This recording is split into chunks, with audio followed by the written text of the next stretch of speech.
Hi! Welcome to honey vlogs. ఇవాళ ఎంతో healthy అయిన డ్రమ్ స్టిక్ సూప్‌ని ప్రిపేర్ చేస్తున్నాను. ఇవి చాలా లేతగా ఉన్నాయి. గింజలు కూడా తయారవ్వలేదు.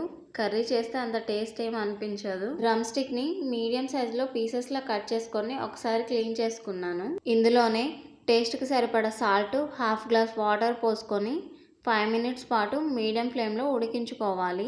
తర్వాత ఉడికించిన ఈ పీసెస్ని మిక్సీ జార్లోకి వేసుకొని కొన్ని వాటర్ పోసుకుంటూ వీలైనంత మెత్తగా మిక్సీ పట్టేసుకోవాలి.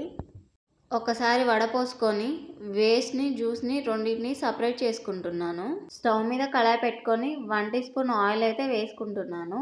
ఆయిల్ వేడయ్యాక హాఫ్ టీ స్పూన్ జీలకర్ర, సన్నగా కట్ చేసుకున్న ఆనియన్, గ్రీన్ చిల్లీ పీసెస్ని అయితే వేసుకుంటున్నాను. కొంచెం ఇంగువ, ముందు ప్రిపేర్ చేసుకున్న సూప్ని ఇందులో యాడ్ చేసుకోవాలి. టేస్ట్ అయితే చాలా బాగుంటుంది. నచ్చితే లైక్, కామెంట్ చేయండి, సబ్స్క్రైబ్ కూడా.